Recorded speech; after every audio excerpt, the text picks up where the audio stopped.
Oh man, almost 3 months. Welcome back to the What's on Your Mind podcast, everybody. I'm your host, Anthony Brinson. Matter of fact, I don't even do it this early in the episode just to make sure we record and listen. The real fans know we always have a little check, and we're trying some new equipment. I'm trying a new mic, if you can tell. So if there's any like weird noise, I do apologize. I hope it sounds good, but guys, ladies and gentlemen, I'm just so happy to be back. I'm so happy to be back recording. There's been a lot that has been going on, and usually I sound like all the creators that be doing this to their fan base that don't post in a while, every excuse, but there genuinely has been a lot been going on. Shout out my sister, shout out Dejanay. I actually was just on the phone with her before recording, and I just was giving her a view of things, and she's been in my life, and even she hasn't been aware of all the things that's been going on, and I will be transparent with you guys, and it is going to be a lot of important, sad information. I'm not going to give too much away just for my own personal comfort, but just as an explanation as far as where I've been. Unfortunately, if you guys know me in my personal life, you would be aware that I did lose my other grandmother um, on my mom's side, and it's been a lot. It's been a lot to deal with, and especially after losing my grandmother on my dad's side, it's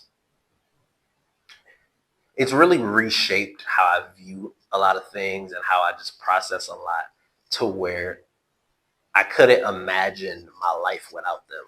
And especially at the older my parents get, the older I get, I just become more and more grateful for the people that are not only in my life, but the people who want to be in my life. I've recently in my life, especially around the time my grandmother on my dad's side got sick a few years ago, and then just around that time period, a couple years ago, for the past few years, since about like 23-ish to 2026 to now, it's been a lot going on. And um, I did talk about in the last episode, that was the big thing. I had the graduation cap on. I have graduated. And ever since then, it's been wild. So just talking about my grandmother passing, and then if you guys notice, I'm in a different location. I'm in the process of moving apartments right now, and I'll just say that it's important to surround yourself in the best situations and around the best people you can, because you never know how your safety can be put in danger, and just when it's the appropriate time for you to be somewhere, when it's the appropriate time for you to find a different location.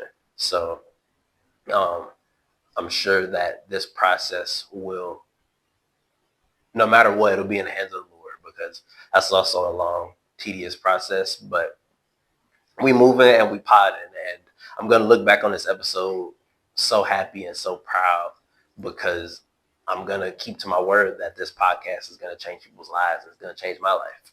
So just a quick update on where I've been. And if you see me reaching over, it's my computer, reaching over to my computer for my notes. And I'm not supposed to be biting my nails. And shout out to visual watchers. We'll get right into it, man. Look, gosh, I mean, shout out to Snorlax hat, because ever since the last episode I recorded, one of my favorite artists, and recently I struggled with even giving him that mantle. I'm not gonna take him off the list just yet, but J. Cole has ever since I last recorded, he's dropped his highly anticipated album, The Fall Off, and he's recently been on a media tour of going on certain interviews with certain platforms. And I'm gonna get into my thoughts of the project first, but this media tour he's been on, I've deemed it just like a self-deprecation tour. Like it's been very odd and very interesting to hear the things that come out of J. Cole's mouth, especially since after the battle, because it seems like he contradicts a lot of the things that he said in the past, not even that long ago, just like last few rollouts ago. And it just seems like I can't even remember if I addressed it in the last episode I recorded leading up to the fall off, but it seems like a lot of authenticity is gone from J. Cole. And it seems like this battle, the aftermath of the battle between Kendrick and Drake, didn't really sit well with J. Cole to the point where now it seems as though he feels above everything. But I'd want to get into my review of the fall off first because J. Cole is one of my favorite artists. And I've been someone who's listened to J. Cole for a while. My favorite album that I've heard from start to finish from J. Cole at the time of this recording would be Born Sinner. I have a Born Sinner vinyl. And whether it's from Born Sinner, that era where he's still making good music, but Cole is still letting the audience know who he is. He's letting the audience know he's a born sinner, no matter what he does is perfect. No matter what he does, he's not perfect. And throughout the journey of his music, throughout the album and throughout his career, he's attempted to showcase that no matter what, he's always still that kid from the Ville who's just fighting to make a name for himself. And he attempts to go back to that story on the fall off where he does a double disc and he separates the albums in twos where the first half is to my interpretation and to a lot of things said on the album about the album. The first side is supposed to be him when he's 29 years old, to where he's younger and he's still up and coming. He talks about trying to get that signing from Jay-Z. In fact, he calls him a so-called GOAT and then later says that he didn't mean that as a diss. Could be taken however, but talks about getting signed, talks about his experiences in the Ville, in Fayetteville, North Carolina. I'm pretty sure Fayetteville, North Carolina. Apologies if I'm getting that wrong, but Fayetteville, where he experienced seeing the people around him go through certain things and how that shaped his mind and how he had to reshape certain things. And then later on in the next half of the album, he's more mature 10 years later to where he's revisited Fayetteville and he's thinking back all the experiences that he had beforehand and how it's led him to this moment. And, you know, to start off positively, I feel J. Cole is incapable of making bad music, as he's one of my favorite artists, and the effort he puts into his craft, especially his writing, is very impeccable, to where you got tracks like 2-6 or the first half of Who the Fuck Is You, where he really pinpoints that style of inner rhyming and the bars that he's ending with standing out and the punchlines being really good. And there are moments in this project to where you see glimpses of prime Cole where he's able to get his message across, have a good rhyme scheme, and showcase his very good rapping ability. I think, unfortunately, where this album falls, no pun intended, is where, especially for this to be built as his retirement project or his last project for a while, it doesn't really impress me overall. It throughout the project, especially with it being a pretty long project, it left me feeling as though every time Cole had something in the project, especially production wise, like specifically, I highlight the first half of Who the Fuck Is You, because that beat switch literally ruins the song for me. And it seems like throughout this album, he had a direction and it sort of swapped throughout mid project to where he, even throughout the story where he goes through 2-6 and then Poor Thing, he then, I feel like when he switches the tone of the album, it's not as smooth and the transitions don't really go well together, whereas it's a bit rough throughout the project. And unfortunately, the main word I would use to describe my feeling from this project would be a bit underwhelming, because even when you highlight the tracks like 2-6, Who the F Is You, the Common sample, I Used to Love Her, I think that's the name of it.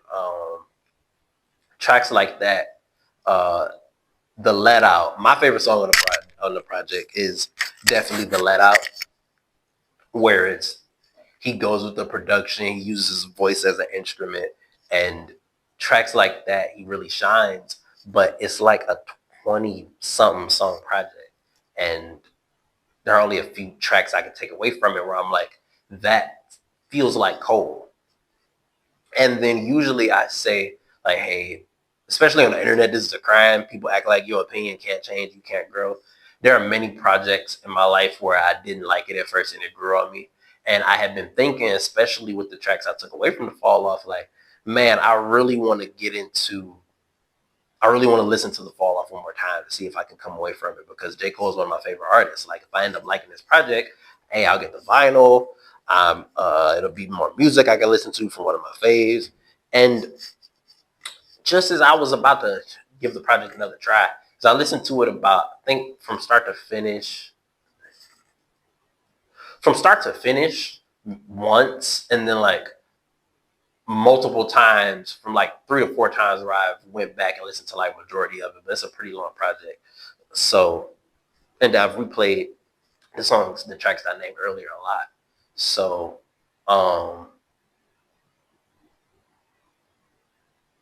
what really pushed me away from going back into the album is this media tour that J. Cole is going on, because I want to get the order right. Let me make sure in my notes that I refer to this correctly, because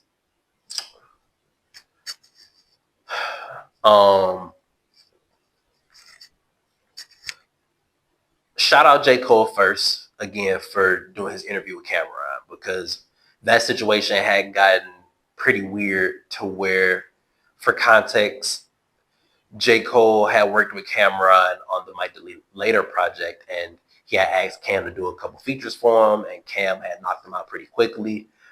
And Cam was expecting and had talked to J. Cole like, yo, hey, I knocked some features out for you. Let me get a little interview. Come on the show. And Cole had told him like, hey, I got you, but I'm working on the Fall Off right now. It's a lot going on. I'm going to hit you on this date. And then it never happened. And so Cameron went to legal enforcers to try and issue a lawsuit to, at the time, the assumption was to get J. Cole's attention, because Cameron didn't really seem like the type to pursue things further. And we end up figuring out in this interview that was the case, that J. Cole expressed like, hey, I was bullshitting. Like, I had told you this date, and then I wasn't done with the Fall Off yet, and I told you another date, and I still wasn't done. And then I told you another date, and you guessed it, still wasn't done.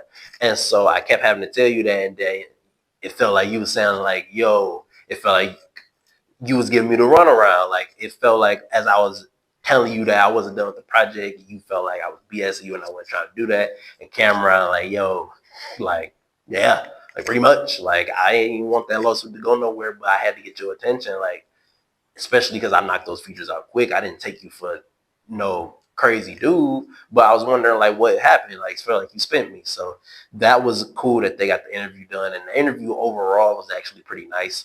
But J. Cole seems to kind of talk himself in a corner sometimes, to where he'd get on certain topics and you start to realize that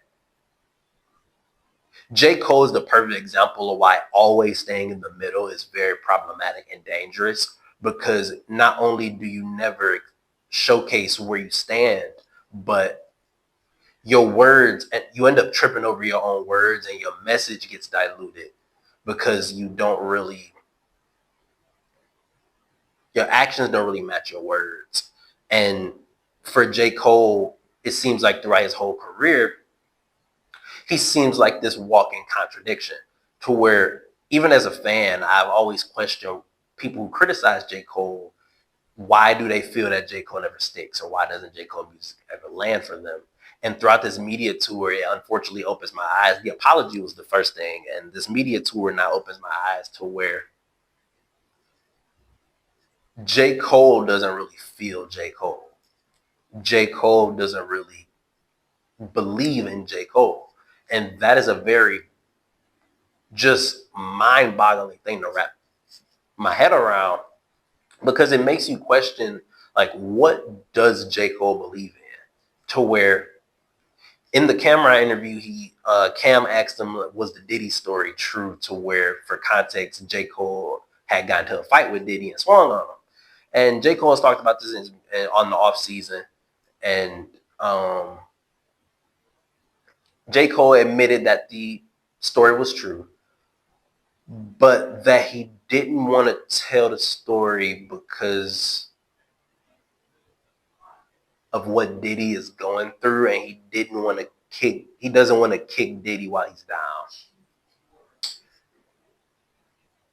So he talked about how there was a period where he was going to tell it. Like, hey, yo, I was going to tell the story, but, like, then everything happened. And then now I don't want to kick him while he's down. First of all, for some odd reason, there were people trying to say that's not defending Diddy.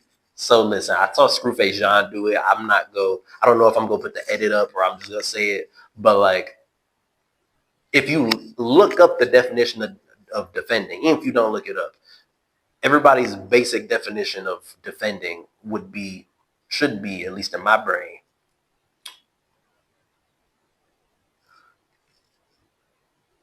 preventing someone from looking in a negative light for various reasons. And not that J. Cole, because I can at least because we also go talk about Usher and his comments with Diddy. I can at least give J. Cole the out that it's not like a lawyer to where he's coming in, he's trying to protect Diddy's name, to where we go get into Usher, to where Usher went a bit worse, but J. Cole is still actively attempting to protect Diddy's character. And that is defending him. That is making sure that he doesn't, especially he was so ironic. Screwface Jean said this as well, to where it was so ironic he used the phrase he didn't want to kick Diddy while he was down. But the situation why Diddy is caught is because he was literally kicking a woman while she was down. So, like, they talked about it on the Joe Budden podcast as well, where I think it was Flip, he asked, especially as it was about the Usher thing, like, are people expected to not talk positively about Diddy if they had a good experience with him just with everything that's going on? Yes. J. Cole, first of all, yes. You shouldn't, this is not the time to be like, yeah, I had a good experience with him. Like, I had a good experience with that abuser. Like, no, this is not the time. No, I don't want to hear about that. J. Cole, why do you want to protect somebody's character? And why don't you want to kick somebody that was down? Why don't you want to kick an abuser down? Like, why don't you want to put more mud on the abuser's name? Why don't you want to paint that abuser in a more negative light? Even if it was just that with the Cassie situation, that's enough to not want to protect somebody's name and to want to kick somebody while he's down, to want to tell this story. You never know the impact that story could have. To hear a black man standing up against somebody that has not only terrorized his own community, but has terrorized women, and we don't know. All we know for sure is the Cassie stuff, let alone all the allegations that he's had. And speaking of Usher's comments, Usher went on a bit worse to say that, you know, he never had a bad experience with Diddy, and a lot of the things with him are misrepresented. Misrepresented. I'm pretty sure he's because I don't think it was misinterpreted. I think he said misrepresented.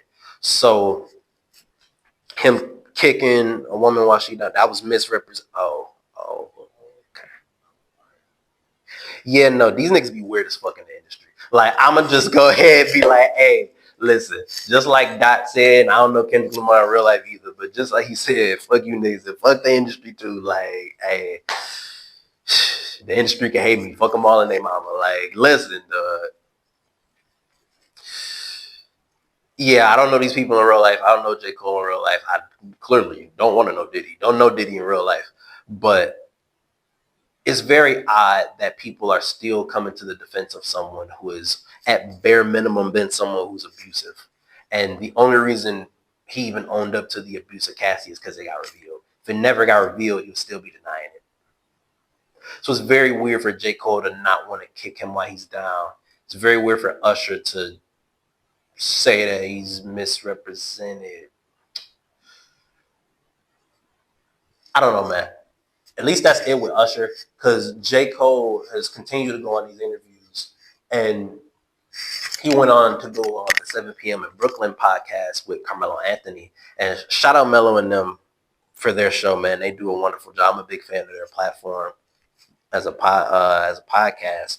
And again, the Cameron and the Melo interview I watched in its entirety, or most of the interviews. The last interview, Lost in Vegas, I couldn't after these first two clips, and I just watched the clip for the Lost in Vegas. But for 7 p.m. in Brooklyn, I watched most of the interview, and it was actually a pretty good interview. But again, Cole trips over his own words to where he going to talk about, like, yo, I rap like, I'm the best rapper in the world. But if you were to ask me in real life if I'm the best rapper, ask me in real life if I'm the best rapper. Do I feel like I'm the best rapper in the world? Do you feel you're the best rapper in the world, Jermaine? J. Cole? No. I know it's niggas who, hey, I feel like on any night I can put up 80. But no, at first he was like, no, it's niggas like Black Thought that exist. It's niggas like Lupe Fiasco that exist. I know on some nights I can put up 80. But I know on some nights, especially even people like my contemporaries like Kendrick and Drake can put up 80, and I can only put up 30. I'm sitting here like, oh my, like the JJK meme going on right now. The dude, like the judge, no, like, dog. Listen, for people that don't watch wrestling or WWE, shout out my WWE fans. We'll talk some wrestling later on in the episode. Let me make sure. Again, I'm paranoid, guys. I just want to make sure I have it recorded in a minute. Make sure I'm still recording. And matter of fact, since I'm up, shout out water. Make sure y'all drinking water. My ass MRP, but trying to make sure that wasn't too bad. But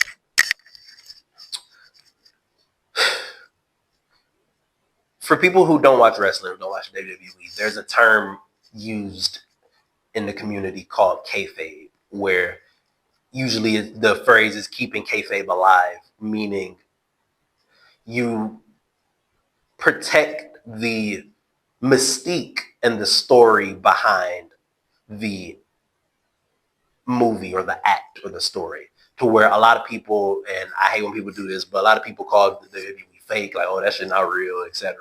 To where the storylines are manufactured. They don't obviously, a lot of the times, even though they do put real life things into the story, sometimes they don't have a lot of real beef like that's fabricated.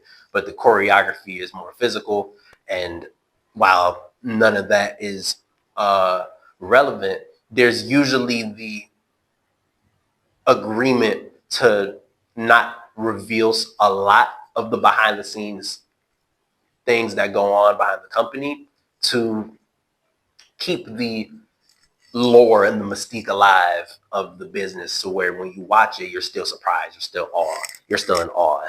And just like if they're coming out with the new Avengers movie, you wouldn't want Robert Downey Jr. to tell you he doesn't enjoy playing the character, because that will potentially take away from when you see him taking the character, especially if you see him or if you portray him not putting a lot of effort into the character.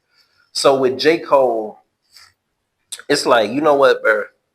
In the simplest form, I have a lot of problems with the quote, but in the simplest form, it's like, at bare minimum, why should I listen to you if you don't feel that your story is the most important to hear over others? Because that's what hip hop is.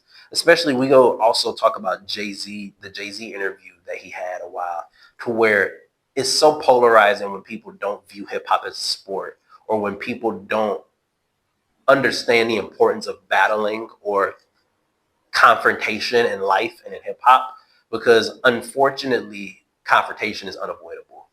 Everybody is not going to like you. Everybody should not like you, because if you're truly unique, you're going to clash with people.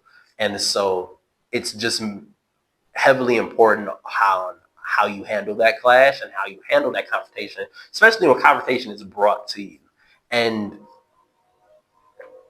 the origins of hip hop, Black people needed a voice. Black people needed a way to let out their anger, their frustration, their sadness, and to not take it out on each other and to not take it out physically. So we had the opportunity to use our words and to express ourselves, freedom of expression through our clothes, our outfits, and our personas and our outfits. That's what culture is. And when there was an issue with somebody, a contemporary who also rapped, instead of pushing it to the streets or physical altercations, we allowed people to describe why their moments were more important to others. When it was outside of a battle, when it was just people putting out their music, it gave everybody an opportunity to tell their story. And if everybody is rapping, you have to ask the question as a consumer, what makes you interesting? And with J. Cole, when I hear him say pretty much that he's putting on a facade and he doesn't believe the things he says, it makes me then reshape my viewpoint of him and just ask, if you don't believe the things that you're doing and saying, then how can I appreciate the things that you're saying and doing? Same reason why the apology is so bad. Like, hey man, great person, maybe that's a whole nother conversation. But the authenticity, the reason why the authenticity is getting so depleted and is J. Cole becomes less authentic, and why the apology is so bad is because you put out something that you feel, we think you're putting out something that you feel is your best work and you feel you stand on, and then you tell us that you didn't want to do it in the first place. You only pretty much got peer pressure, and then you don't stand by the things you say, and you not only don't stand by it, even though that person dissed you. Some people would interpret this first, because if people were to believe J. Cole and say he wasn't intentionally dissing Kendrick on first person shooter, which if I'm Kendrick, I'm going to talk about that too. I clearly get why Kendrick would take that shit as a diss. But if you feel that way, then Kendrick dissed him first and you defended yourself, and yet you don't stand by it. You come on in this interview and talk about how if you actually listen, a lot of J. Cole's music is talking about, just like I talked about earlier with the fall, of how he wrapped it all together. His whole story is how he's a kid from the Ville coming up, trying to show he's the best and show why he's better than everybody. That's a lot of his music. So for him to say that he don't believe that, that literally means a lot of his music is just something he does not stand by. And he literally views, it shows a lot on how he views hip hop and how he views rap. Because he tried so hard to get on something that he just didn't believe in or grew to believe less in over time, if I'm giving him the benefit of the doubt. And it shows why he may be leaving hip hop and why he's expressing the views he does. Because when you think about his entire rollout before the beef, when you think about everything leading up until the fall off, KOD, he goes on the off season, talk about the fall off. He builds up. He goes on a feature run, talk about this is the same man who said he will go to hell if Jesus Christ asks for a feature. Eureka, I signed the theory of relativity, really no MC equal. Like, headshot, and I go and ask the best rappers that died. This is the same nigga just on the fall off who said, and I rolled my eyes and I heard it the first time, and it's growing. It's the lyric is aging worse. This nigga is on 2-6, the same nigga who said got a closet full of skeletons. Don't believe me, call your favorite rapper for the evidence. Nigga, my favorite rappers are Kendrick Lamar. Some of my favorite rappers are Kendrick Lamar and Eminem. I ain't hear no M song. And we clearly see how you feel about Kendrick. So then when you go as far as say you don't even feel like you're the best, you just talking. It's like, how can I feel all you got rappers in the closet and you don't even believe you're the best? At bare minimum, I would want the person speaking to me to at least feel they believe the things that are coming from their mouth. I'm a big battle rap fan. Shout out John. I think it's Holla the Don. I think it's his battle rap name. It was the battle between Holla the Don and Joe Budden. This nigga Holla told him, bro. Nigga walked. First of all, I'm gonna just say the end of the bar because I don't want to butcher it. This nigga walked up to Joe like, man, fuck that jagged edge. I got a 112 for Joe to see. Like, dude. For just in case if you don't get it, he walked up to him, jagged edge, like a blade, but jagged edge, Jodeci, like R&B is R&B scheme. Crazy bar, but I don't know if the nigga got a 112. I don't know if the nigga got a gun like that. I don't care. It's entertainment. And it's different from naming niggas that's in the grave and be like, yeah, fuck that nigga that's in the grave. All that shit is lame as fuck. But, and listen, it's a whole nother conversation about drill. But I don't believe he has a gun that big in his whatever he go do to Joe. You know what I do believe from that battle rapper? That he feels that he was better than Joe Budden that day. Joe believed that he was better than Holla that day. Joe Budden, when he speaks, you know why Joe Budden speaks as confidently as he do? Because you can pull up a freestyle or a cipher or a song and realize that Joe Budden rap better than a lot of niggas. So he speaks the way he do because at least at bare minimum, he believed that he was better than a lot of niggas. And he still clearly feels that he's better than a lot of niggas in certain areas of the things that he's done in his life. He feels that he has a higher music critique than others. Joe, for some reason, Joe don't feel he's elitist, which is crazy. But he speaks as confidently as he does because he believes the things he do. You know why Kendrick Lamar speak the way he do and say, fuck the big three, nigga, it's just big me? Because he believes it.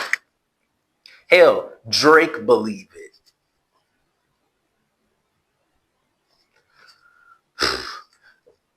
Like, to hear him say that he doesn't feel it, just like I mentioned, it makes a lot of sense how we're coming full circle into this conversation. He goes on the Lost in Vegas platform, their reaction channel, and people, I don't watch a lot of their content, I'm familiar with them. People said that they were pretty pro Drake for the battle. I mean, I've gone on record, I've talked about, and I'm going to talk about it again momentarily. I've talked about my views of the big three before the battle and after, to where I was a big fan of all three, but I was a bigger Drake fan, bigger Cole fan. I'm like, listen, these niggas about to finally show. Neither of them niggas showed nothing. Kendrick, nigga, mustard on the beat, whole Debo. And this is why battles are so important, because each one of them showed how they view the culture, how important the culture is to them. And it really opened your eyes to them as artists to really show how authentic they are, at least in my opinion, to where Kendrick Lamar has his flaws as well. But the cop-out, he at least is a hypocrite and he at least expresses it, which is a good cop-out. It's still a cop-out. But furthermore, he at least stands on the shit he says, to where that battle was so important. It really, at least for me and a lot of people, opened my eyes to honestly which artist I relate to the most. Because I truly cannot fathom the shit that J. Cole and Drake have done post battle. And even for Kendrick Lamar to be somebody, again, Kendrick Lamar speaks up for black women on GNX. Don't let no white comedian talk about no black women. That's law. Drake chooses to not only say the shit he said, rapping like you're getting the slaves free, but handles shit after the battle. During the battle, he handled during the battle and after the battle poorly as fuck. And J. Cole has as well, to where Drake has gone on. At least J. Cole hasn't sued, but at least Drake believed in his mind that he was going to win that battle. Drake believed in his mind for some reason that he was a bigger and better artist than Kendrick Lamar.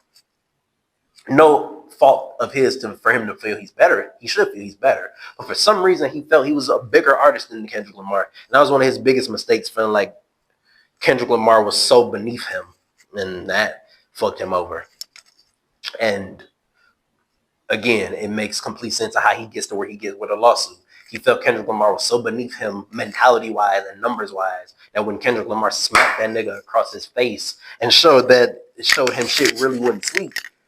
And you're like, oh, no, it had to be bots. No, nigga. The nigga just made better music than you. So J. Cole goes on for Lost in Vegas to talk about how the culture is just a buzzword, to where, and part of his point, again, J. Cole trips over himself so much because part of his point makes sense, to where he talks about how the internet, even him and Jay-Z, touched on a similar point, even though they landed in two completely different spots, on how they both mentioned, and J. Cole in this sense mentioned how the internet pretty much takes things too far, and how they make the culture, they redefine what the culture is based on what's valid to them. And while that can partially make sense, it's just very ironic how the two beneficiaries,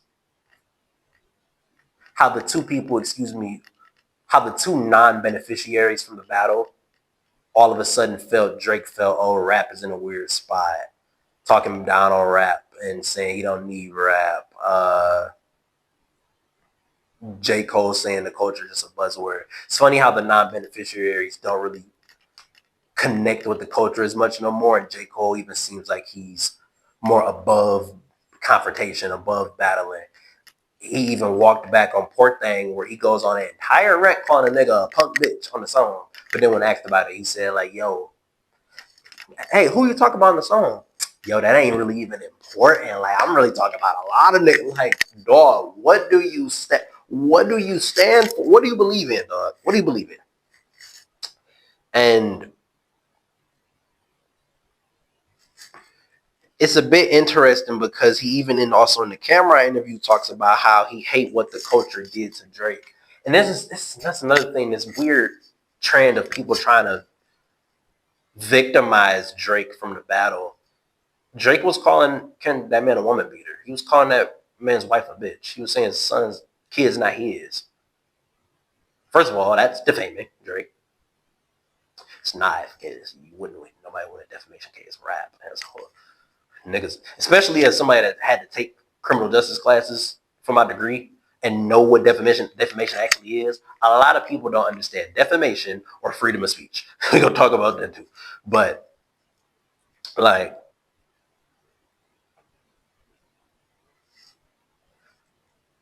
Drake wasn't a victim. Drake released the first whole diss track. First of all, they've been dissing each other like a Cold War for the past 10 years. Even though I don't agree with this, Drake didn't have to respond. I feel he should have. I applauded him all the way up until the lawsuit. Defend yourself. But he didn't have to respond. And then when he responded, Kendrick made it very clear, hey, nigga, we could keep this. This is a friendly fade. You should keep it that way. Drake didn't want to listen. That's his prerogative. I don't blame him. He's a grown man. He's a rapper. Defend yourself. But then you didn't keep it. He took it further. Kendrick made it. If you take it there, I'm going to take it further. Drake took it there. Kendrick took it further. Drake's not no victim. J. Cole not no victim either. Dog, shout out Jalopy, battle rapper and content creator, mutual of mine on Twitter. He made a good point. Like, why won't nobody ask this nigga about Port Antonio? Where he goes on to rap on how, like, hey, I seen when I was about to go, niggas wanted to see blood. Like, if I really, like, if I would have participated, I would have lost the bro. Like, niggas wanted to see, but like, nigga, it is truly not that deep, dog. Between Drake and Kendrick, it was that deep. They clearly did not have a good relationship with each other. But Kendrick Lamar has made it very clear since control. Like, this is a sport to him. This is his livelihood. And especially if you know the alleged story of First Person Shooter, where allegedly Drake presented the song to Kendrick first. And Kendrick denied him. Kendrick says even, hey, surprised you wanted that feature request. You know we got some shit to address. And after that, he presented the song to J. Cole. So he presented the song to Kendrick first. Kendrick says no. And by the way, I don't know if I've said it on wax or not, but just to correct something, apparently even out of J. Cole's mouth, nobody, Schoolboy Q, nobody pulled that man aside for him to apologize. That nigga apologized on his own being. But Drake presents the song to Kendrick first. Kendrick turns it down. He then goes to J. Cole and makes a song with J. Cole. And then them two niggas get on the song and say, we the only two niggas that exist. We the best two niggas in the league. And J. Cole saying, we the big three like we started the league. But right now, I feel like Muhammad Ali. Everybody's steppers, but fucking, I'm going to clean up my plate. Drake saying, yeah, this is Super Bowl, but the difference is this is two guys playing shit that they did in the studio. Niggas really send their verses back to me, but they be terrible just like a 2-year-old. Like, who the GOAT? I'm like, go ahead. Like, who you bitches really rooting for? Like a kid that act bad from January to November, nigga. It's just you and Cole. Big as the Super Bowl. Like, if I'm Kendrick, yes, I would be pissed as fuck. Be like, damn. So these niggas, not only I done turned the song down, but then this nigga go to Cole and Thompson. It's just these two niggas saying they the best. Steppers, fucking clean with the play. Big three, you Muhammad Ali, nigga. Fuck y'all. How about that? How about that? I'm the best. Fuck, don't compare me to them two niggas. It's me, then them. And Kendrick Lamar showed that clearly, especially album to album. Stop comparing J. Cole to Kendrick. Period. I love J. Cole. If we just going pen for pen, that's when we can start back to have a convo. Album for album, stop.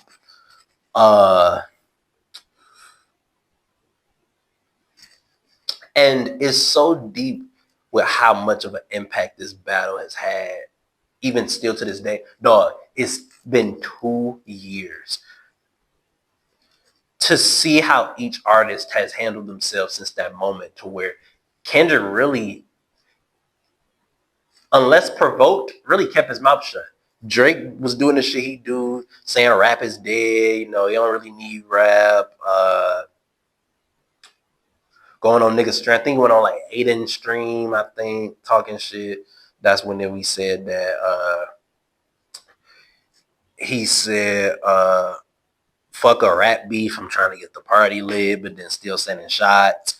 Niggas was mean-monging DeMar DeRozan at his job because he was at the music video. So nigga removed the LeBron tattoo, posted about this, and then did it. Removed the LeBron tattoo because LeBron's at the pop out. All this shit. So then Kendrick say like, hey, he changed the lyrics to Euphoria where he say, we could be on a 4-hour time difference instead of 3-hour time difference. So he did that. He had the Super Bowl shot. He performed out like it was the Super Bowl. So again, just like how people say, for some reason, people keep saying, let the battle go. Stop talking about the battle. Both Drake and Kendrick are going to forever egg each other on. This is how the shit is going to work. It's how it worked with Jay-Z and Nas, how it worked with Pac and Big. Like, all these battles, 50 and, like, it's how it's going to work. So Kendrick did his little petty shit too, but not to the level of Drake, to where Kendrick is moved on. Like, Kendrick has chose to drop GNX, have a platform with a black woman, by the way. Because even Joe, bro, I love the Joe Budden podcast. I love Joe. Even Joe said some bullshit saying Kendrick don't really sit with, and it was a quick comment, could have really been ignored. Even I said I was going to leave it alone, but it relates too much where he said Kendrick doesn't sit with black people in interviews.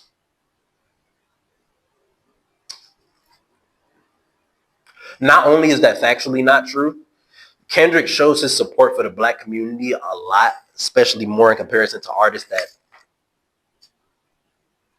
they talk about. So it's like, what's up, dog? Like, what's the vibe? To where again, even he speaks about black women. He goes on a tour with a black woman and says that platforms and ends up having, I think, the largest growing tour for rap ever. I think, and beating his own record for Mr. Morale. And Drake is going on to do the things he do. J. Cole is going on to do the things he does. And we're really going to probably see the ripple effects of this battle for a very long time, to where even there was a situation to where 21 Savage was on IG Live, and I try my best to make my segues flow pretty smoothly, and it feel like a lot of times the news just does it for me, because we previously thought like, hey, 21 Savage and Metro Boomin, like they cool, they got a nice little thing going on. Bro, why apparently, I say apparently, especially as a journalist, just my natural instinct is to be like, hey, allegedly, like y'all niggas not about to get me locked up, but it's on a video. But where 21 was on IG Live, this nigga Metro came in the IG Live.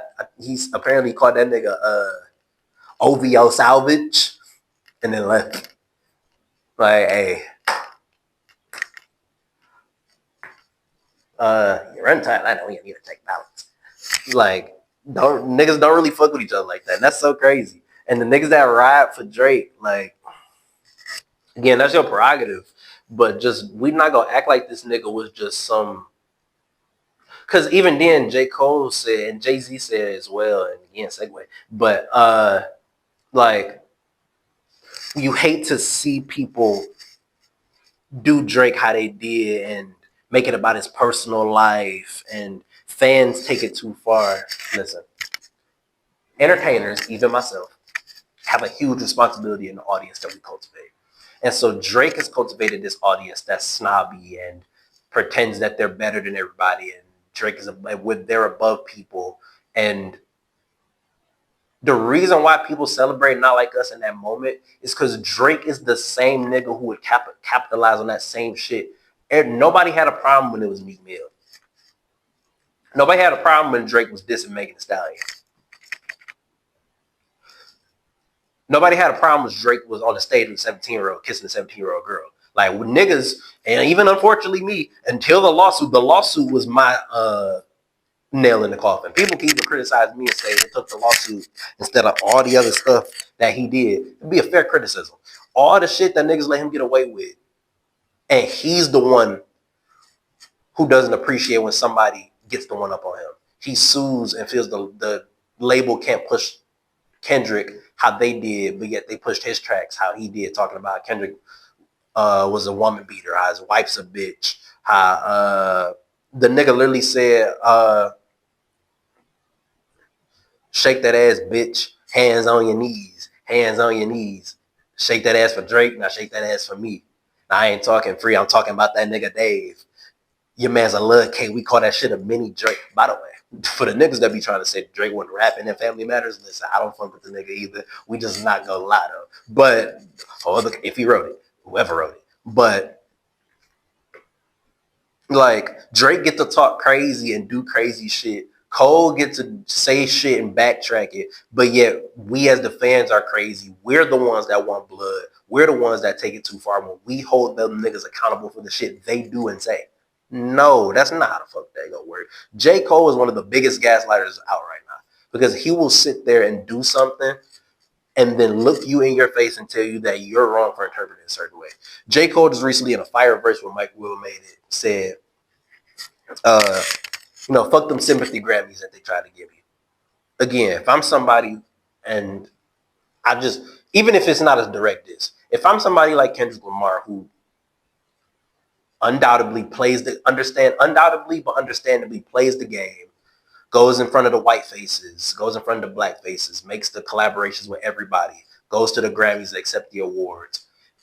There's a healthy criticism to be made on Kendrick Lamar that he commodifies and uses blackness for the sake of entertaining white people for what they accept as okay for the black community, to where Kendrick Lamar is definitely somebody who plays that game in the middle, to where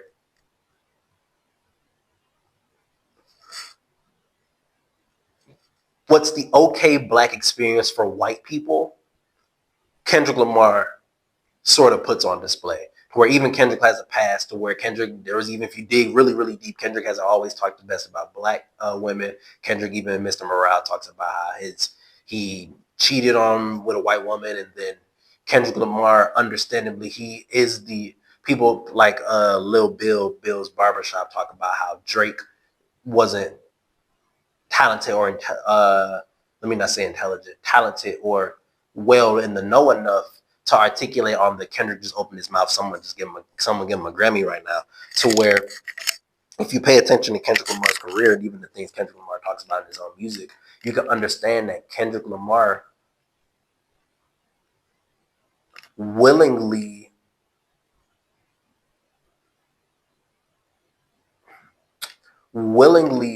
puts on a form of rap that is not only for the culture, but just tame enough to be accepted outside the culture. And that's very intentional from Kendrick Lamar, at least in my interpretation of his music, to where people, put it like this, people view him as a radical, to where he's really more balanced than you think. Like, especially if we get into some of the political things he's talked about, where, I mean, the nigga dressed up as Jesus. Like, we gotta understand, like, these artists are not perfect either. But the bigger point into all this picture is the impact that this battle has shown that each of these artists view hip hop in a certain way that, depending on where you stand, is either detrimental to black culture or not. Because we've made it clear where Drake stands. He doesn't even really fuck with rap. Kendrick really stands with the culture. And it seems like Cole kind of takes this holier than thou stance, to where he's the main nigga that's not really holier than thou. To where he's the main nigga who would perpetuate the same things that he claims he's not for, especially dissing and battling, and would be the same one to do those things but then walk it back. Especially when we transition into somebody like Jay-Z, who's part of one of the biggest battles ever between him and Nas. And even he would be honest, at least he would be honest enough even in that interview to say that he's being a hypocrite. But Jay-Z and J. Cole were on two different sides of the same coin. The same coin being that they feel as though, especially from the Kendrick and Drake battle and battling in general, that especially nowadays, the consumers take it to a whole nother level, to where Jay-Z went as far as to say that battling doesn't need to be part of it. He feels battling doesn't need to be part of the culture anymore. Especially coming from Jay-Z, arguably, I've said my favorite rapper is Eminem, but if I'm answering, especially as a black man, the greatest rapper of all time, you flip-flop 1A1B between Jay-Z and Kendrick Lamar. For Jay-Z, not even just Nas, dog, I was going to say it for later. Cameron mentioned that on Otis, Jay-Z could have potentially been dissing him, to where apparently Cameron and them said some slick shit about Kanye. And so on Otis, like a month after the slick shit, Jay-Z says, run up on Yeezy wrong, I might murk you. Some, the asylum can be purchased. Cameron and them was under the asylum label, and Jay-Z pretty much saying, nigga, I can buy you. Like, just on some more shit. Like, dog, for Jay-Z of all people to express that. And again, he just like Kendrick, it's a cop out, but it's a good cop out.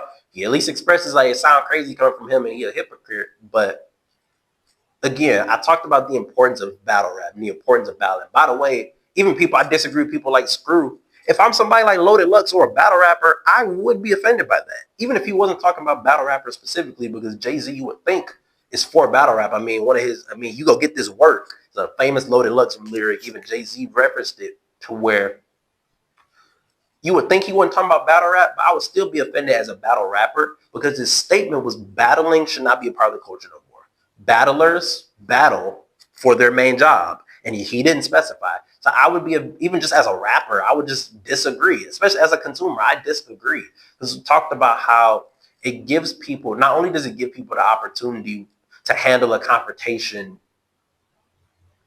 openly and how they choose to express themselves, it reshapes the culture every time it happens. We get into a moment of Kendrick and Drake to where now, if you're on the Kendrick side, you see a renaissance of hip hop. You see how you get projects from Kendrick Lamar, J.I.D., J. Cole, Clips, Nas, and you get appreciative of how much music is getting put out and how much the importance of having a message is behind your music, to where Kendrick Lamar talks about Watch the Party Die, where we see this facade, and ironically, J. Cole is a part of it, we see this facade drop of the lazy approach to music, to where as long as it sonically sounds good, if there's no message behind it, there's nothing to stand for. Like, no, we're in a moment in life in hip hop, and especially in the world now, where standing for something matters. And depending on what side you stand on,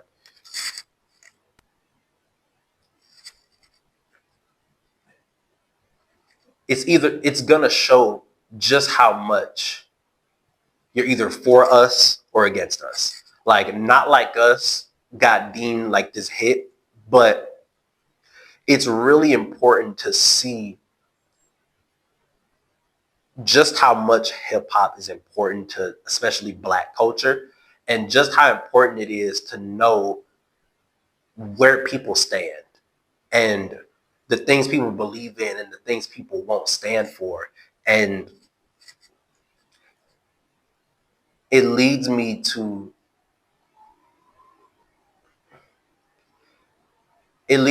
discuss how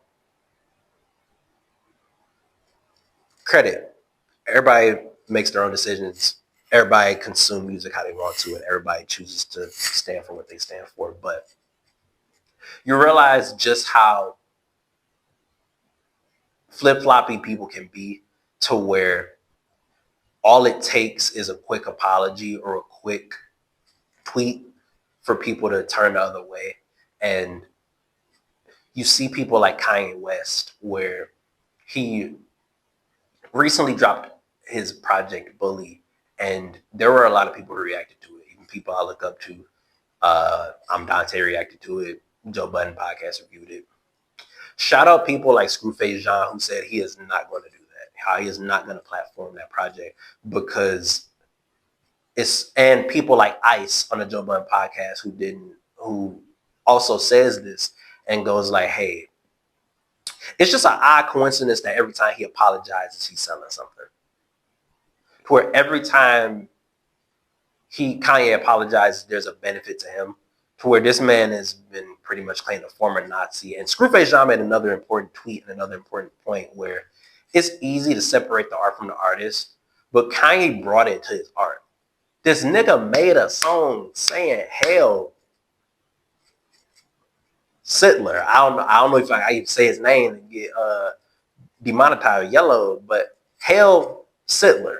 Like, dog, that is crazy, dude. That is crazy, dog. We all having that nigga Russell, dude. That nigga crazy. That nigga is delusional. And matter of fact, not even delusional. He's just willingly obtuse. Like, that nigga still fire. Shout out the Effective Immediately podcast, bro. Gina and DJ Head tried to get that nigga every out. We all heaven sent, dog. J. Cole and Kanye heaven sent. But like, that don't free niggas of consequence. Like, this nigga Kanye dressed up in a KKK outfit. This nigga talked badly about Jay-Z kids. And it ain't about Jay-Z. This nigga talk badly about Black children.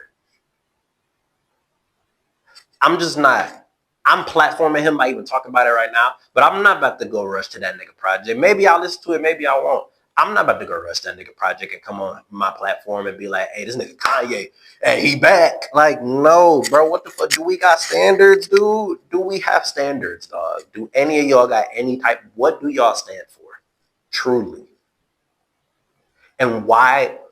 When do y'all choose to pick and choose? Because everybody does it. We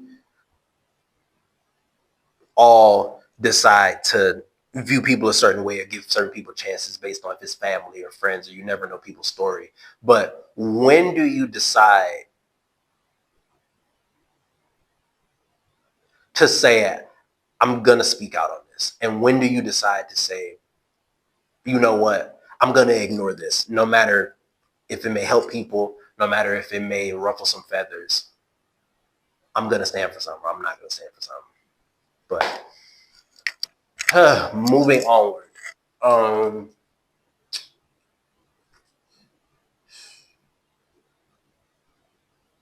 Before I get off the J. Cole thing, shout out J. Cole. He's staying busy because they say he also signed a basketball contract to play in China.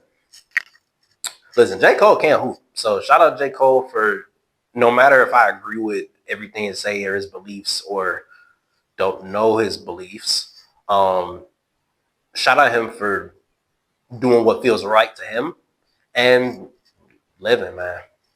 And I speak so highly of battle rap and battles because it, for nothing else, it reminds me of boxing.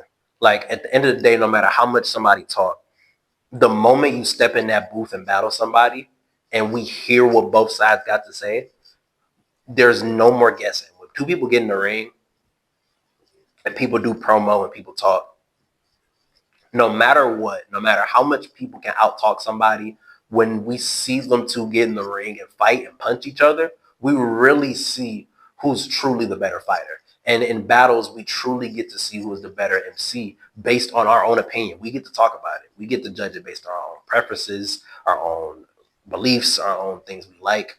And shout out Rum Nitty. Matter of fact, shout out Rum Nitty, shout out Jay Mills, shout out Mickey Fax for keeping this part of hip hop alive and not being afraid to be competitive and not being afraid to show that nigga's not really like that. Because this nigga Rum Nitty clearly made sure to get this nigga Jay Mills up out of here. Like, listen, I'll be positive for a quick second.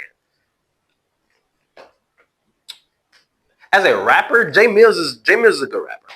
And listen, hold on, because I gotta get this off because I've been so frustrated being a consumer because let me make sure. Listen, we just getting an hour in because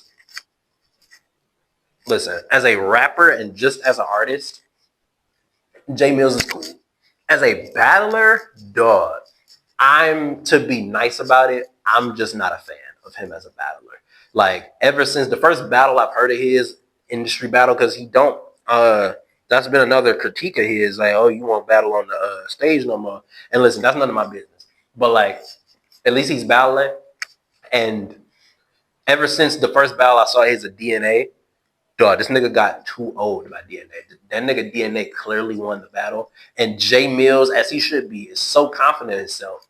But his problem, it's like, I don't understand, especially him as a battle rapper, I don't understand how rappers make this mistake. It's like, sonically, the shit sounds cool. Like, you could flow, you could rap well, that's cool. But the actual disses or lines are weak. And Rum Nitty killed this nigga off Repass.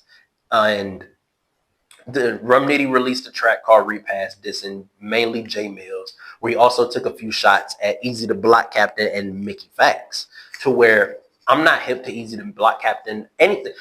Everything I know about Easy the Block Captain is got nothing to do with music. I know this nigga got rocked by Papoose, got punched by Papoose. Nobody, for some reason, it seemed like nobody liked this nigga, and I just haven't heard this nigga rap. After this, I'm probably gonna watch his battle with Chess because apparently it was a really good battle. Like, this nigga at least gotta be really good as a battler for people to give him the attention they give him. But Rum Nitty, it was a great first shot because it wasn't lethal, it wasn't ether level, but it was a really good. It sonically sounded really good. The disses were really good. The punchlines were really good. This nigga told this nigga Jay Mills, apparently Jay Mills used to be with Young Money, with Lil Wayne and them, and Rum Nitty was making the point that Jay Mills is washed and he's not gonna get that same out. He's never gonna get that same opportunity again. This nigga quick little bar, because Rum Nitty's main thing as a battle rapper is his punchlines. A lot of people approach battle rap differently. Rum Nitty highly specifies on his punchlines. So he said some shit like to Jay Mills. This nigga told him, nigga, you gonna be up there with Charlie Kirk before you. Then nigga, you gonna be up there with Charlie Kirk before your next shot. You gonna be up there with Charlie Kirk before your next shot, before your next shot. Fuck that nigga Charlie. Hey, phenomenal bar from Rum Nitty. And Jay Mills responded and like, listen, I said it when I heard the Mickey Facts diss. By the time he dissed Mickey, I'm like, oh, he killed this nigga Jay Mills. I have no worries between him because Rum Nitty is coincidentally my favorite battle rapper, so I do have a bias, but I'm here for the battle. Jay Mills, because my prediction, I'm like, hey, I'm not worried at all for Rum Nitty, but with how he structured the diss, it gives him a lot to chew. It gives him a lot of food on his plate. And it gives each of the three rappers an opportunity to release a full Rum Nitty track and kill this nigga. So I'm like, oh, Jay Mills probably will get him. He go kill him for round one. Mickey will kill him for round one. Easy probably kill him for round one. And then if I'm Rum Nitty, I would probably at least give a diss track each to Jay and Mickey Facts because Mickey Facts is his own problem. But respectfully, and I do genuinely mean respectfully, that the response to Rum Nitty from Jay Mills sucked. As a diss, it sucked. As a rap, he's a good rapper. It's cool. As a diss, this nigga told him, this nigga said, listen, everything is subjective. Maybe you didn't like the Charlie Kirk bar. This nigga Jay Mills told him,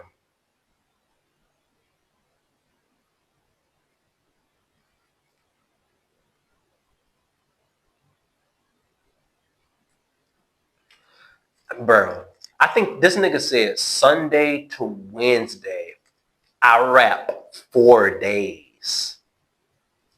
Nigga. I'm just not a Jay Mills fan as a battler. He's not for me as a battler. Mickey Facts, though, listen, Rum. If you ever hear this, it's crazy. So that nigga nice, man. Mickey ain't one to play with. And Mickey has said, first he said the track was gonna come out Saturday. I hate when niggas lie. Because then he said he waiting for Jay Mills to get done shooting at Rum so he could release the Prohibition. And it's like, fire track name. And I'm pretty sure Mickey go do what he do. Whether it's on stage or in the studio, Mickey Facts versus Rum Nitty is a phenomenal battle. I just hope for Rum Nitty that he focuses enough on each of them because Jay Mills is the easy fly. You would think he did kind of the reverse Drake to where Drake dissed a lot of people, but his main target was the one he needed to focus on. Rum Nitty dissed a lot of people, but his main target isn't the nicest MC he dissed, at least in my opinion. His main target is the easier nigga to get out of there, and the second nigga he dissed is the one he needs to really focus on. But shout out all of them for keeping battle rap alive. Just in case if I haven't, because I don't think I've had a chance to talk about it from last time I recorded to now. That nigga Mickey Facts absolutely destroyed Truffaut, but at least Truffaut tried, bro. And even though, listen, I'm here for the battle. Rum's diss to Mickey was weird because he said, listen, this nigga said, I can wrap circles around you. I'm like a tourniquet.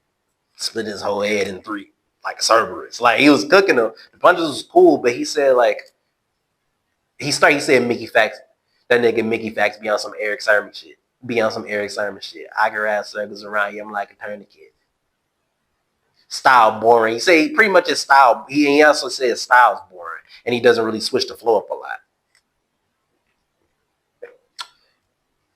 I don't think this nigga solid. I don't think this nigga solid. Like, Mickey, I get the diss. I get how you can mistakenly diss Mickey for that. But Mickey definitely is versatile. Like, hey, I guess you got to show Rum the hard way, and this is going to bring the best out of Rum. Because, again, whether we on stage or in the booth, Mickey versus Rum is a phenomenal matchup. I wouldn't know who going to win. I don't know who going to win. But, as I move on to my next topic, I really want to say I appreciate you guys, because not only do you guys give me an opportunity to really, that's just mainly it. You guys give me an opportunity to live my dream. Like, I would love for this platform, I would love to be a voice for the Black community that can speak highly of our community and change people's lives. Like, I love interviewing, and whether it's just me by myself, whether I eventually get co-hosts, whether I do more interviews in my life, I want to be someone that uses this platform to be a voice for the voiceless. I've said that a lot of times in my life, where everybody can't articulate the things that are in their heart. Everybody don't know how. And to be someone that can get people's thoughts out, or to talk about these things and highlight certain things that people would want to address, or interview people and allow people to tell their story. I'm so grateful that you guys, whether it's 5 views, 15 views, I'm so grateful for the people that give me a chance and will be a part of me changing my story and changing my life. Because 2026, this year it's been difficult, but I'm gonna look back on this year and look back on this episode, and I'm just gonna be like, man, I can't believe I actually did it, and it's thanks to the people who are giving me a chance. So I feel like, real quick,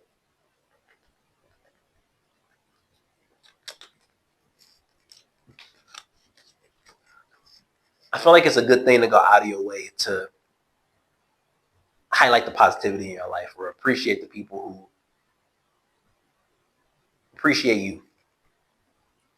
I think we have a problem when people go out of their way to say bullshit, because, like, I fear there's a very interesting conversation that could be had about the Jaden Ivey situation.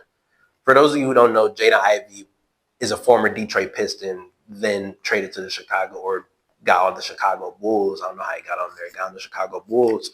And he recently was cut from the Chicago Bulls due to what I heard and heard about homophobic comments, to where he pretty much condemned the NBA for celebrating Pride Month from a religious standpoint, saying, like, is this of God, and, gay shit ain't right. All the typical shit. Like, I'm going to cut it short. And he also apparently was allegedly, all this alleged, asking reporters, like, do they fornicate before getting married, or some weird shit. Listen, I feel like there's a very interesting conversation. Firstly, I'm going to get out the way first. Similar to the DaBaby situation, you going out of your way to say some bullshit, some homophobic shit, I don't feel bad for you. It's very easy to just ignore shit. Like, if you claim not to like it so much, just ignore it. Like, the world would be such a better place if people actually ignore the shit they claim they didn't like. But I do feel it's interesting when we start to give people certain consequences for their beliefs. And I don't fuck with, even as a Christian, I don't fuck with or stand by what Jada Ivey said. I feel, just like I said, it's very unnecessary. People can love who they love. Let people, why do y'all care? Why? Homophobia is so odd to me, especially as a Black person, because Black people have been the main people who have been oppressed and told that we're less than just for what we do, for what we believe in, how we look. And yet Black people will be the same people to do that to gay people, especially the Black gay people. Like, y'all niggas is weird, but he say from a religious standpoint, hey, that's his religious belief, that's his thing. Okay, you lose endorsements, you lose all that. The nigga can't hoop no more? Damn, the nigga can't hoop just for his beliefs, just because y'all don't agree with his beliefs. And I don't agree with his beliefs. But there you go, kick him out the league. But just like I mentioned earlier, niggas mix up freedom of speech with freedom of consequence. And niggas even try to get off like, well, yeah, he's getting policed for his... No. Again, the nigga can't hoop. That's unfortunate. The nigga not in jail, especially as a Black person. Like, anything we did got us harmed. So at least he, as a Black man, can openly say his beliefs, and he's not in jail. He's not in prison. So He's still in the realm of his freedom of speech. That don't get that nigga the right to freedom of consequence. That nigga worked for a private company and they don't fuck with the shit he said, and he went out of his way to say weird shit. So nigga, bye-bye. That's tough. Don't go out of your way to be homophobic. That's the lesson. But I mean, damn, the nigga can't hoop based off his religious beliefs or just because niggas don't agree with him. That's very unfortunate. There is an interesting conversation to be had there. Shout out the Joe Budden podcast. Shout out Mark Lamont Hill, who kind of spearheaded that a conversation about that as well. But all of them, everybody on that cast did a great job talking about it. But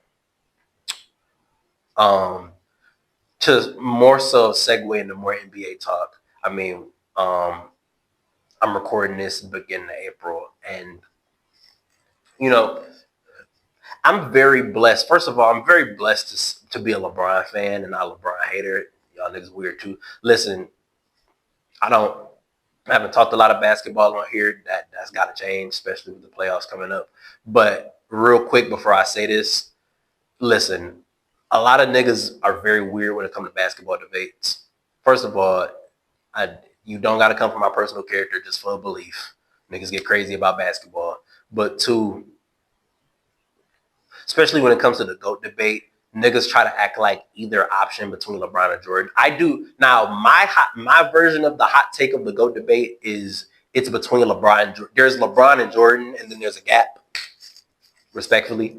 But between LeBron and Jordan, whoever you feel is the GOAT, like, okay, like, it's a good choice. Like, niggas act like Jordan. For example, but the point I'm building up to is LeBron. I feel LeBron James is clearly the greatest basketball player of all time. Like that 41 nigga throwing on lives.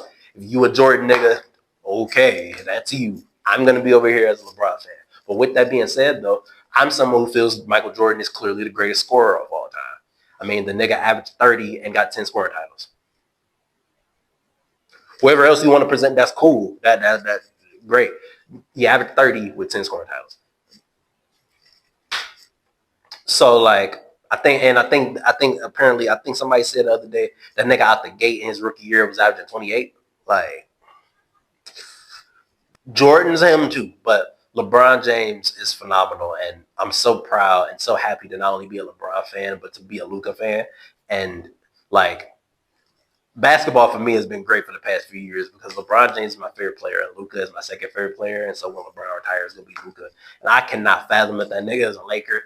And to see the Lakers hit their mark on the as the season ends. Shout out Detroit, shout out my city.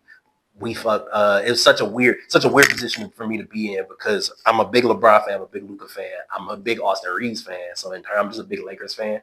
But I'm from Detroit and from the east side of Detroit, east side. But when they play each other, it puts me in a weird position because the Pistons ended their win streak. Shout out the city for ending their streak. But it's like, damn, let us see them niggas win the streak. And it was with no K Cunningham. Like, listen. Shout out the city. And especially, I'm 22 going on 23 years old. I'm so happy to finally see the Pistons actually with fucking competency and actually as a good basketball team. Like, I'm so grateful that the Pistons are actually good in my life. Thank you. I actually can positively be like, damn, my city is doing a good job. But with the Lakers still being third in the West, I'm genuinely, I'm seriously about to trick myself into thinking the Lakers can go all the way. Like, we finally can get the Lakers-Boston finals this year with, Lakers, Celtics, Lakers in 7. It's going to have to be Luka Finals MVP, but LeBron get that 5th ring. I'm about to be delusional because objectively, and we go into the MVP talk as well, like, objectively,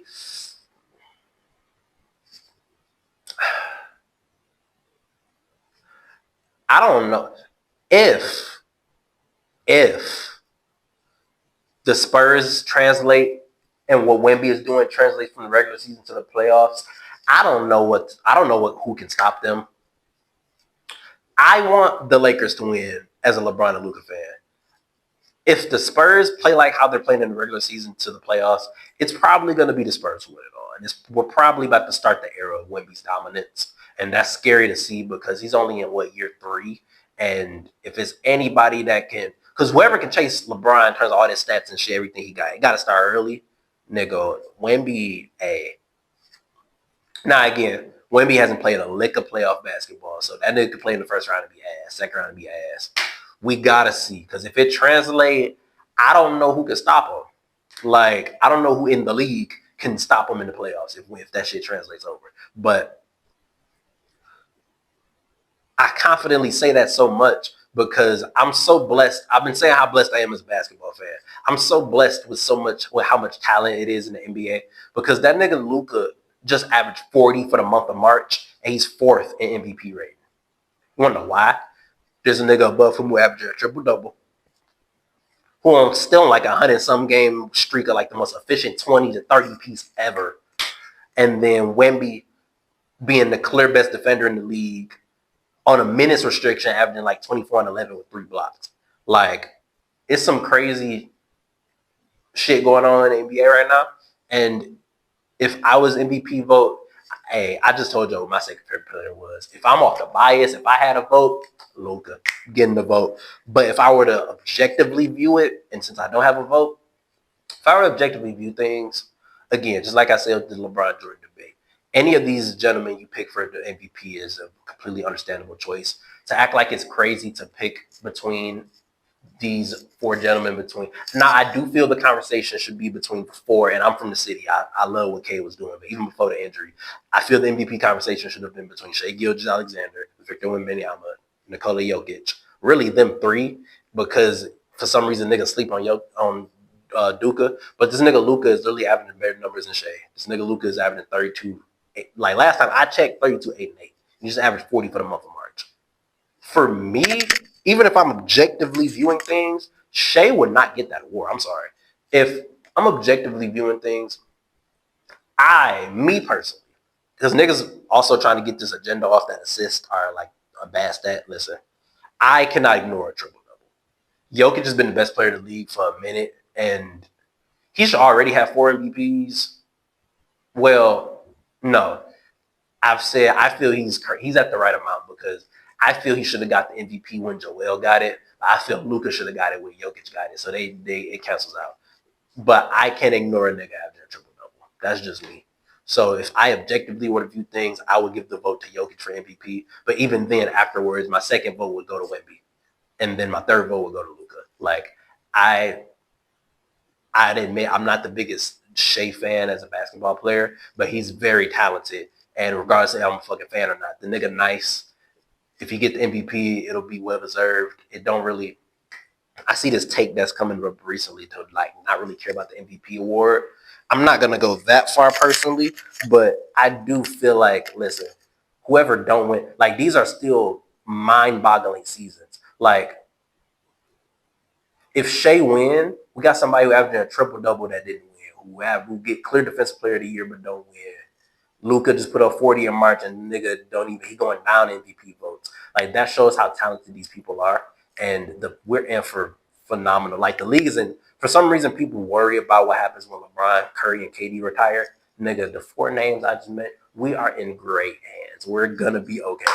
Like, basketball is in a great spot. There are very talented, phenomenal players in the league, and I'm just lucky to see it. And I want to go on. I want to keep it in sports, because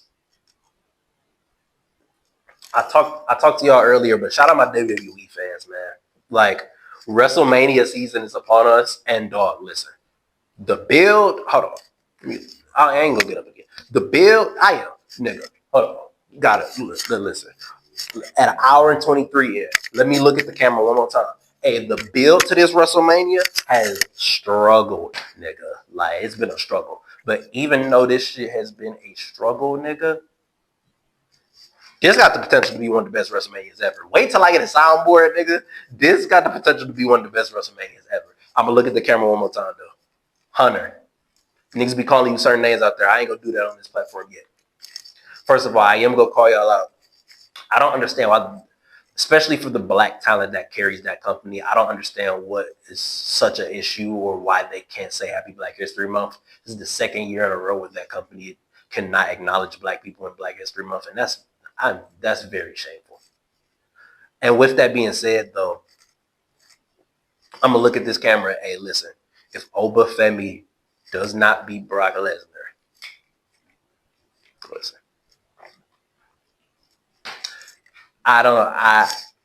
like I just already addressed, this company already, again, Obafemi, Trick Williams, Javon Evans, Lash Legend, like this company has always, shout out FD Signifier, this company has always had a complex and weird relationship with black people, and especially with Brock Lesnar and black people. I don't want to hear that bigger feud he wins at SummerSlam shit. Obafemi better win his WrestleMania debut. Period. Now, shout out Santi Zap. Brock Lesnar got to get his ups. Like in this most recent week, in the new shout out to New Era, Triple H decided to get in between Brock and Oba, and that's cool. Brock do got to get a week where he F5 Oba, because I am very worried if Oba. We know how the company goes. Usually, the people who keeps getting the ups in the brawls before the match don't really win the match. Now, that's not foolproof, but that's usually what happens. So if Oba keep winning the pre-builds and then Brock don't get no. If Brock looked like the underdog going into Mania, we got a problem. Because Oba, this is supposed to be a passing of the torch of like Obafemi is the new beast. He's the new person to worry about. And they have to look as equals. Even though Obafemi is the favorite and people like me are really championing him for him to win, it needs to look like we need to at least, you know how I'm worried? It's good that I'm worried because there needs to be the belief that Brock Lesnar could win so it could be impactful for Obafemi to win that match. And to go down the list since I named them, and it's also why I'm so worried. The decision making of this company is very strange sometimes because I'm not even the biggest Carmelo Hayes fan as a wrestler. Nothing wrong. I'm just not the hugest fan of him. He deserved to go into WrestleMania with the United States Championship. Like, we did not need Sami Zayn to hold the United States Championship to get Sami Zayn versus Trick Williams. And then we hopefully are going to at least get the triple threat because Trick and Carmelo already have history. Trick did just rock this nigga and punch him in the face. So it'd be reason for him to be mad and like want my rematch and then triple threat. And I think it'd be a really good match. And I think we can get the same conclusion I think they're trying to get to anyway, because I love the fact that Oba, Trick, and Javon are getting pushed as the future. And we have a potential for Oba to beat Brock, Trick to walk out with a belt, and Javon to walk out with a belt. It's going to suck because I don't want that to happen to Penta in the next match we're going to talk about. But I'm about to be first of all, Sami's a nigga. Even though people have said, turn Sami Zayn heel, good way to do it, have him beat Trick Williams. Not a bad idea, but fuck that. Just like I said with Oba. Listen, these white men, I don't let dog. Trick Williams better walk out of WrestleMania as United States champion. And I'm going to feel so dope. I'm going to feel so happy for him. It's going to be so dope, especially him and Lash Legend being able to hold championships together if Lash Legend don't lose. And her and Nia Jax lose. But it's going to be so dope to see him get the U.S. title so early. And then they got a ladder match with Penta. Is Penta Rey Fenix? No, excuse me. Penta, Dragon Lee, Javon Evans, El Grande Americano thing. Hey, it's a ladder match for the Intercontinental Championship that they kind of just randomly threw together. It's going to be cinema, but fuck it. Bro, if they let Javon win, that's going to be so dope if they let Javon win. Again, unless they about to put Penta in the world title picture, Penta don't deserve that, but like, Javon. Bouncy, shout my nigga Javon, dog. And like,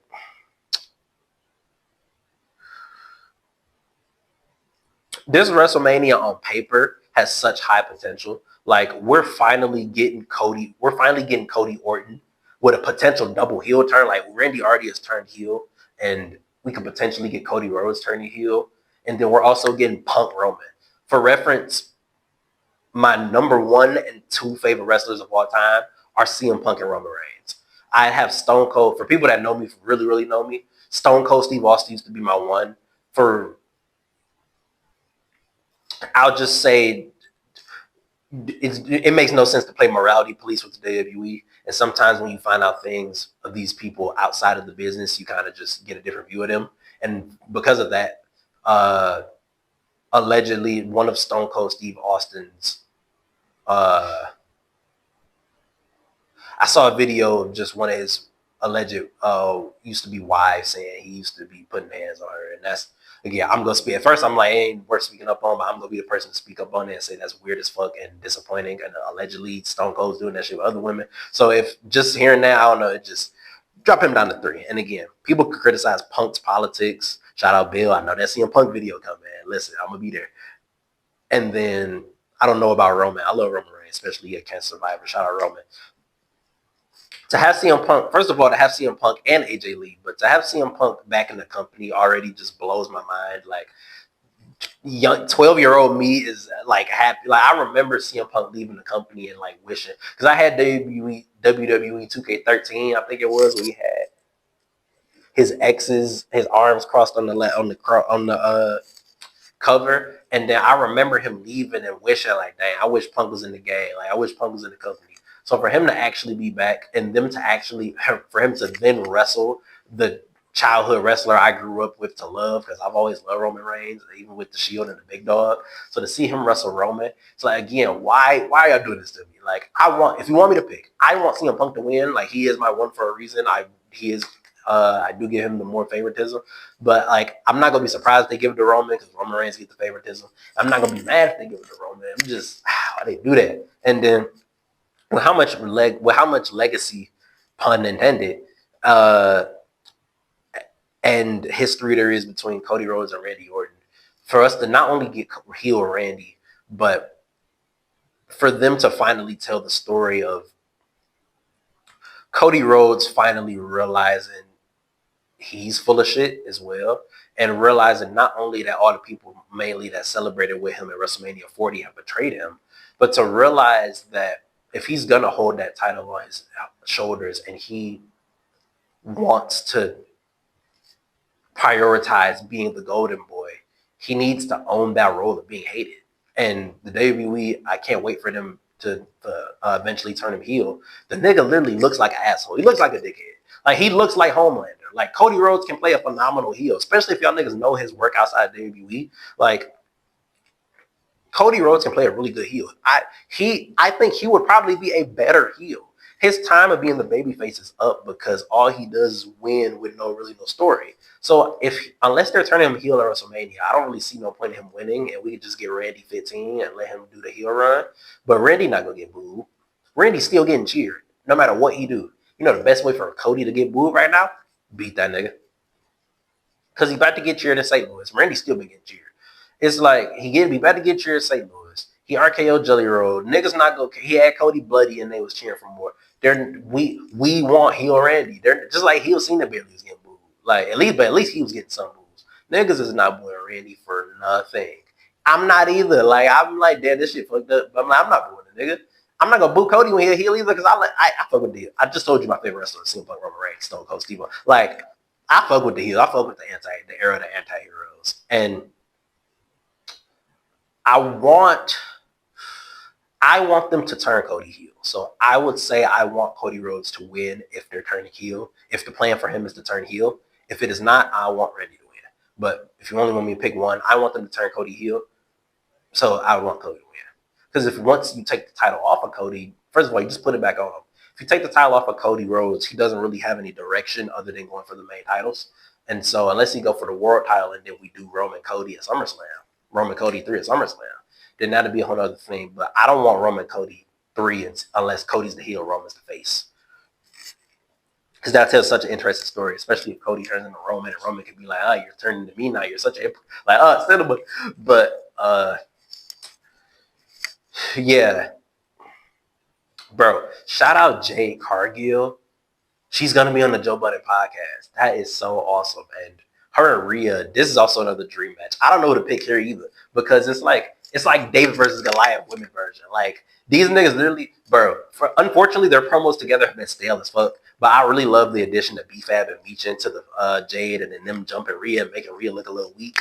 Because, bro, Rhea Ripley and Jade Cargill are both built like fucking tanks. But Jade is built like such a tank that she can even little bro Rhea. And she told him like, Rhea, you're not even that buff for real. And Rhea like, you know what? You're right. You're a buffer. But I can fight better. Like, it does. So shitty promos, but it's gonna be. I hope it's gonna be such a great match. I hope we don't get a repeat of like Tiffany Stratton Charlotte, where we could tell like there wasn't no chemistry and the match was kind of. I don't think it was that bad, but it was. So I hope we get a really good match, and then especially on Carl, I can keep going. Like the women's tag match, we got niggas, we got the Bella Twins, we got Charlotte and Alexa, we got Lash and Nia, and I think I'm missing a team. I'm so sorry. I think what is it, Bailey and Lyra Valkyria? Is that the last team? Like, bro, I would love for Lash Legend to continue her streak of being the tag champ. I don't really think the Bella Twins need it. I don't think Alexa and Charlotte just had it. I don't think Bailey and Lyra need if that is the last team. I would just love for Lash and Nia Jax to keep doing what they're doing. Let's see. I really love Dominic Mysterio. I'm a big fan. He needs to get his ass kicked by Finn Balor. I would love to see the Demon, but I actually agree with somebody like Santi Zap who feels like regular Finn Balor need to win, dog. Like regular, Finn Balor is the nigga nickname. Like the nigga do not win nothing. First of all, especially if Jay Uso, and I'm a big Bloodline fan, if you can't tell, so I really like Jay Uso. I really like the Usos. I like all the Bloodline, to be honest. I'm a big Solo fan, big Jacob fan. I really love all the Bloodline. If Jay Uso can get a world title run, Finn Balor can get a world title run, and fucking L.A. Knight, should get a world title run. What the fuck are we doing? Like, dog, this nigga L.A. Knight has been still getting cheated. Bro, shout out Wrestling is Cool podcast. Shout out Sancho. Listen, if LA Knight don't get money.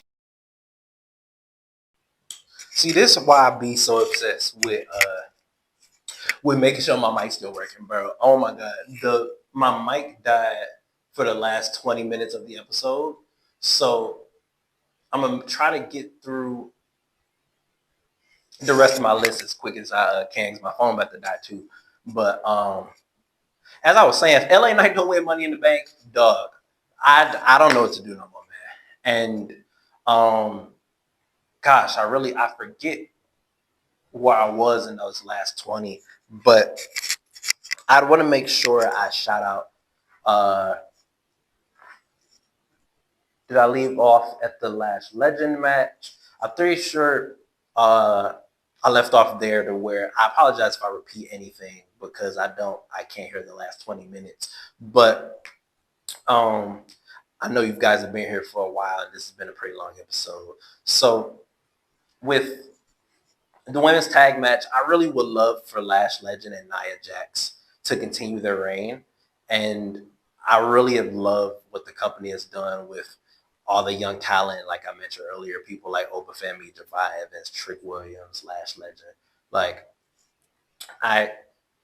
like I said, I can't believe for the company to be so heavily lifted up by Black people that they can't address us properly and address Black History Month. But since you guys have been here and since that last bit of the recording was cut off, I'll end it here, and I really am so grateful for you guys to stay with me and give me the time you guys have given me just for the rest of what you guys missed from the past for the last 20 minutes. I think I've grew up watching Floyd Mayweather, and before this most recent thing, I would think any version of Mayweather beats any version of Pacquiao. But it's very weird to me that Mayweather is going out of his way from Pacquiao himself and his team, breach the contract and claim that the fight is an exhibition when it really isn't. And this make Floyd look scared. Like, it make it look like Floyd maybe not as confident to beat Pacquiao. And then apparently he took an advance and took some of Pacquiao money and still is trying to go back and breach the contract. And it's weird. But other than that, Pooh Shiesty and Big 30 robbed Gucci Mane apparently, and I said it in the original, but for Pooh Shiesty to be on probation and to come out of the stuff he's been through and the lifestyle he is and still portray this type of stuff, still acting this crazy and apparently hold up an AK to Gucci Mane, like that shit is crazy. Shout out T.I. and the Harris family and Papoose for killing 50 Cent. 50 been on some weird shit for a minute. And please be mindful of the content you guys consume. There's a situation where a guy named Uncle Cliff got mad at Ice Cube for talking about him. And Ice Cube had to literally come out and say, like, dog, it was literally an AI video. That wasn't me. I didn't talk bad about you, and I can't apologize for something I didn't do. But with that being said, I'm so grateful for you guys to give me the opportunity and the platform to live my dreams. Like, I can't wait to look back on this platform, like I said, and be grateful for sticking through it and keeping faith that no matter how hard this year has been for me or how hard it's been for others, that we can get through it. And I hope the time that I've spent recording and then getting this last bit in to replace this last 20 minutes, that I'm been able to entertain you guys, been able to at least interest you, help you get through the day. And I'm so grateful for you guys to give me this platform, and I really appreciate you guys for listening to what's on my mind. Thank you, and I hope you guys have a blessed rest of the day.